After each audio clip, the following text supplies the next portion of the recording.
कल रात की है ना घटना? परसों रात। परसों रात को क्या हुआ था? किसका फोन आया था?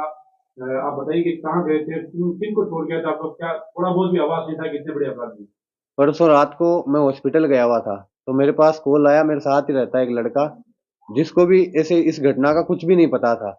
वो अपनी शॉप से आ रखा था पेट्रोल पंप की तरफ, तो उसका कॉल आया था कि 2 सवारी छोड़नी है सुजानगढ़। तो मैं बोला ठीक है, छोड़ दूंगा। फिर मैं घर पे आके वाइफ को ड्रॉप करके हम हॉस्पिटल गए हुए थे। ड्रॉप करके फिर वापस गया था, तो वहां से वो पीछे वाली सीट पे बैठ गए थे दोनों। और जिसका कॉल आया था और एक लड़का और साथ में था जो मेरे साथ ही रहता है, वो एक लड़का पीछे बैठ गया और आगे की तरफ एक लड़का बैठ गया। उनको मैं बोला आप दोनों चल लो, नाइट का टाइम है, 2 लड़कों को छोड़ना है, आपने फोन किया तो साथ में सेफ्टी रहेगी, नाइट का टाइम है। तो हम चले गए। फिर उन्होंने 1500 रुपये पेट्रोल पंप पे दे दिए हमें, लाडनू पुलिया के पास में जो पेट्रोल पंप है डीडवाड़ा में, वहां पे दिए। तो मैंने तेल डलवा के वहां से फिर सुजानगढ़ की ओर रवाना हो गए। तो रास्ते में वो बोल रहे कि हमें कभी चूरू छोड़ दो, सालासर छोड़ दो, हिसार छोड़ दो। तो मैं बोला भैया आपको एक बार बता दो जाना कहाँ है।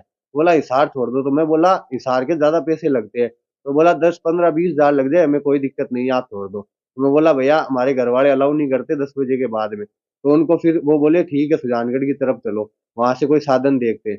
मैं बोला भैया आप ट्रेन में चले जाओ। तो बोला हम ट्रेन में नहीं जाएंगे, हम आराम से जाएंगे बस में या टैक्सी में। तो फिर उनको एक बस दिख गई सुजानगढ़ बस स्टैंड पे, दिल्ली नोखा लिखा हुआ था उस पे। तो वहीं उन्होंने गाड़ी रुकवा ली और उसी बस की तरफ वहां कंडक्टर से बात करने लग गई कि हमें हिसार जाना है। तो उनको वो बोला कि हिसार तो नहीं जाएंगे, तो फिर वो धारवाड़ा की ऐसी कुछ बात करने लग गई।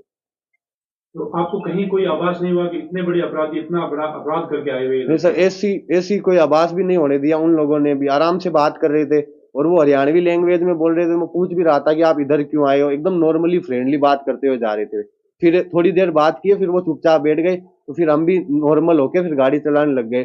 और जैसे ही मतलब लाडनू के पास आने लग गए, तो बार बार में बोल रहे थे कभी सालासर, कभी सुजानगढ़, कभी हिसार, कभी चूरू, ऐसे बोल रहे थे। तो फिर हमने वहीं सुजानगढ़ में ड्रॉप कर दिया था उनको। आपको कब पता चला कि वो इतने बड़े अपराधी थे? सर जब दूसरी मैं रात को आया था, लेट आ गया, 11:30 हो गए थे आते आते। तो दूसरे दिन जब मैं उठा था तो हमारे शॉप पे कोई नहीं गया था। तो मैं बोला गए क्यों नहीं? तो बोला आज मार्केट बंद है, किसी का हत्याकांड हुआ है वहां पे। तो मैंने न्यूज देखी थी, वीडियो देखे थे स्टेटस पे। तो स्टेटस को जैसे जूम किया ना, तो मुझे लगा कि ये तो रात वाले लड़के हैं जिनको ड्रॉप किया था। तो फिर मैंने अपने घर पे बताई थी सारी घटना की ऐसा हुआ था और इनको मैं ड्रॉप करके आया था। फिर घर वालों ने मुझे, कजन अंकल है उनके पास में भेजा था, तो वहां कोई नहीं था। फिर मैंने शाम के टाइम 6 7 बजे करीब अंकल को कॉल लगाया, मैं ऐसी बात है क्या करूं? तो उन्होंने बोला कि पुलिस की हेल्प करनी चाहिए तुझे, थाने में चला जा सीआई साहब के पास में। तो मैं वहां जाके सीआई साहब को पूरी घटना बताई थी। क्योंकि मैं जब जा रहा था तो मेरे जो दोस्त था जिसने कॉल किया था वो रास्ते में मिल गया था मुझे। तो उसके पास में खड़ा था, तो वहां पुलिस की गाड़ी आई थी और हम दोनों को वहां से एसपी ऑफिस ले गई।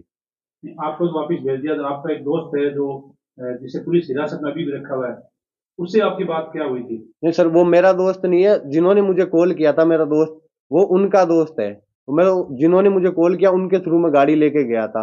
और जो पुलिस की हिरासत में है उसको तो, उससे मेरी कोई जान पहचान नहीं है। जो मुझे कॉल किया था उससे है मेरी। तो जिसके पास कॉल आया था वो लड़का भी आपके साथ उनको छोड़ने के लिए आपके हाँ साथ जी, गया? वो भी उस मेरे साथ गया था वहां पे। तो एक लड़का आप में से उनके साथ बैठा था, पीछे बैठा था। हाँ जी। तो उसने भी ऐसा कोई नहीं बताया कि इन पे कुछ शक है या ऐसे कोई कोई बदमाश भी हो सकते हैं? नहीं सर, हम तीनों को ऐसा कुछ भी घटनाक्रम का ही नहीं पता था। हम तीनों अकेले भी आए थे नाइट में, और रास्ते में खाना भी खाए थे लाडनू लाडनू हाईवे पे, लाडनू सुजानगढ़ हाईवे पे जो है।